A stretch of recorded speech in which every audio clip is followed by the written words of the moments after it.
Hai guys, oke guys. Dalam video kali ini saya mau bincang pasal buku rujukan, untuk subjek pengajian perniagaan.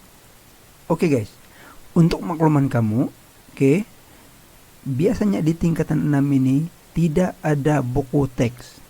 Bukan macam di perdana yang sudah disediakan buku teks semua. Untuk tingkatan 6 ini tidak ada buku teks disediakan oleh kerajaan. Jadi kita akan bergantung kepada buku rujukan, dan buku rujukan itu perlu beli sendiri. Oke guys, di pasaran sekarang ini ada beberapa penerbit, buku-buku rujukan. Saya ada di sini ada 4.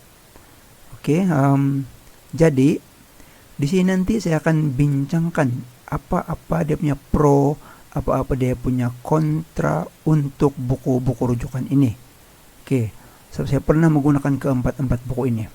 Jadi mari kita mulai guys.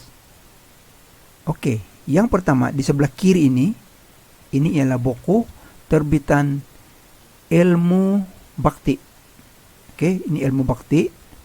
Kemudian yang kedua ini ialah Pelangi. Kemudian yang seterusnya warna hijau ini ialah Oxford Fajar.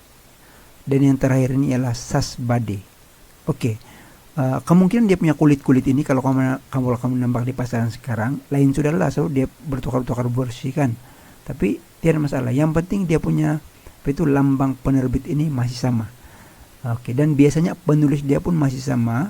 Tapi walaupun kalau pun dia ada perubahan, kandungan dia akan ikut dia punya tren yang sebelum itu.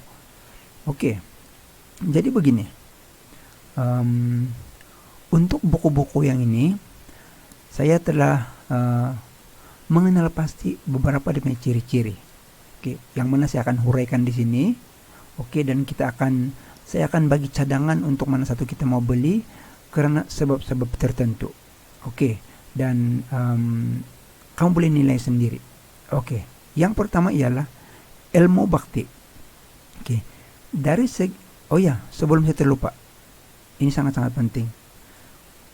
Oleh karena tidak ada buku rujukan, tidak ada buku teks yang dikeluarkan oleh kementerian, maka tidak ada satu pun buku di pasaran yang betul-betul 100% menepati apa yang ada dalam silibus pengajian perniagaan. Itu perlu kamu tahu. Maksud dia, setengah buku ini, setengah bab dia ini pula bab yang lain dia begitu juga dengan yang buku-buku lain itu. Maksud dia, tidak ada satu pun buku ini yang memang lengkap 100% untuk satu silibus penuh itu. Itu yang saya perlu maklumkan awal. Mari saya bincang setiap satu ini. Untuk yang Ilmu Bakti ini buku ini paling nipis.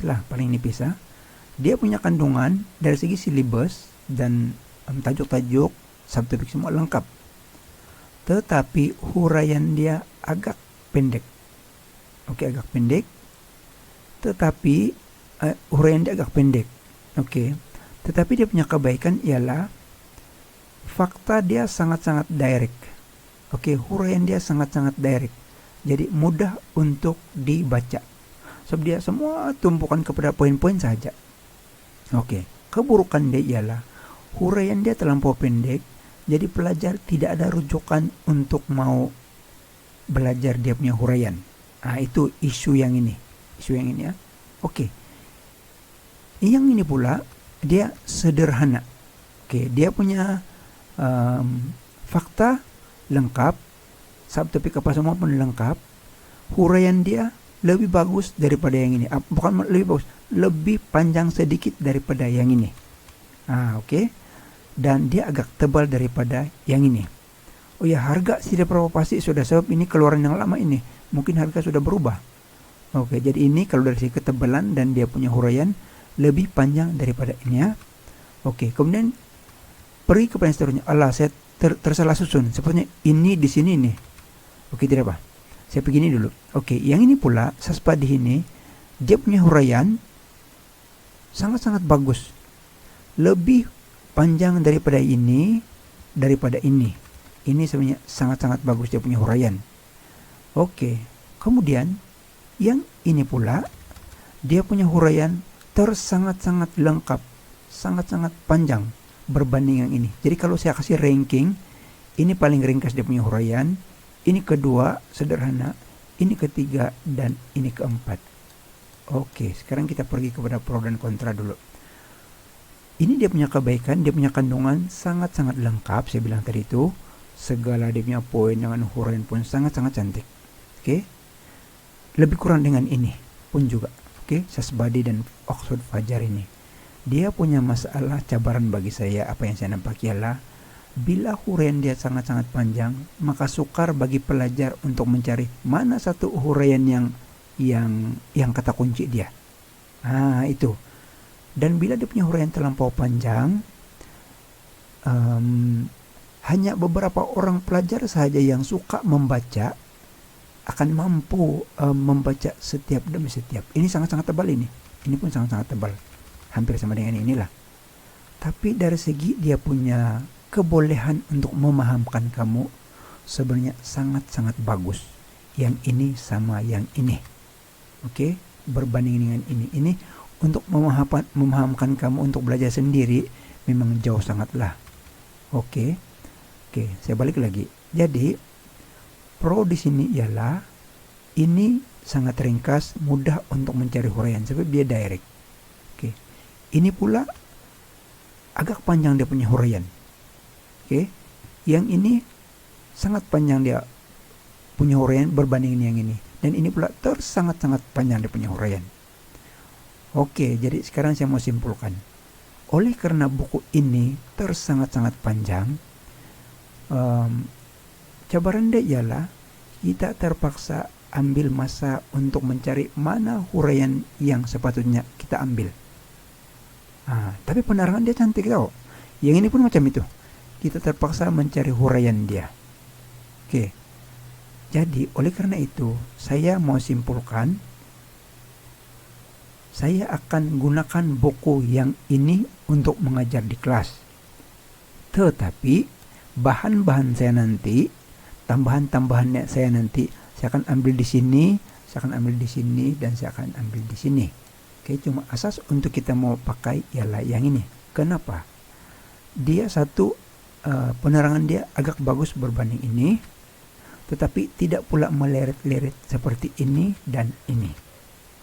Untuk siapa-siapa yang mau beli buku yang nomor 3 dan nomor 4 ini, dipersilakan, tiada masalah. Saya galakkan kamu. Oh iya, satu lagi. Memanglah dia punya harga akan mahal kan, yang ini dengan yang ini agak mahal lah berbanding yang dengan yang ini. Itu pro dan kontra dia. Tapi dari segi harga janganlah persoalkan sangat, ini untuk masa depan kamu. Cuma alasan kenapa saya mau pilih yang ini, sebab dia tengah-tengah, tidak terlalu pendek dan tidak pula terlalu meleret-leret. Itu. Kalau kita gunakan yang ini, biasanya kita tidak akan sempat habiskan silibus karena dia punya konten terlampau panjang. Lebih kurang juga dengan ini. Jadi last, saya mau beritahu, kita akan gunakan yang ini, walau macam mana pun kamu masih bebas pakai mana-mana buku. Saya akan gunakan yang ini di kelas untuk dia punya asas saja. Nanti dia punya bahan-bahan tambahan apa semua saya akan tetap ambil di sini, Dan mungkin kamu ada yang dapat sudah buku dari sini, kamu teruskan saja, tiada masalah mana-mana saja. Dia punya silibus tetap sama, cuma huraian dia saja yang agak kurang. Untuk yang ini. Dan untuk yang ini. Jadi saya harap kamu sudah paham dari segi pemilihan buku rujukan. Sekali lagi saya tekankan, tidak ada satupun buku rujukan yang paling lengkap untuk pengajian perniagaan ini. Begitu juga dengan subjek lain. Dia ada satu kelebihan di antara buku-buku yang ini. Yang ini bab 4 dia bagus, ini bab 4 dia tidak berapa bagus. Contoh macam itu. Jadi untuk itu saya tidak sanggup juga untuk suruh kamu beli 3-3 atau 4-4 atau 2. Oleh sebab itu saya pilih yang tengah-tengah ini supaya kita boleh belajar yang sederhana punya konten. Tidak terlalu panjang tapi tidak terlalu pendek. Tapi saya mau untuk yang mampu dan yang sanggup membeli buku yang mahal ini, yang ini dipersilakan beli, dan saya galakkan kamu sebenarnya untuk mencari. Tapi jangan beli saja dan tidak sanggup baca. Itu yang sebenarnya saya tidak mau itu. Oke. Jadi kamu tolong sediakan duit. Nanti saya akan masukkan dalam grup, maklumkan dalam grup berapa dia punya harga. Oke. Dan saya akan kutip duit untuk saya booking buku ini daripada pembekal. Kamu karena cepat. Dia punya kulit lain sudah sedikit lah keluaran baru. Tapi kontennya masih sama, malah sudah di-upgrade. Jadi sediakan duit nanti. Jadi untuk perkongsian saya pada hari ini sekian saja, yaitu mengenai pemilihan buku rujukan. Saya harap sudah clear. Ada apa-apa persoalan, boleh tanya saya di grup atau secara direct. Terima kasih. Jumpa lagi dalam video yang akan datang. Bye-bye. Selamat belajar.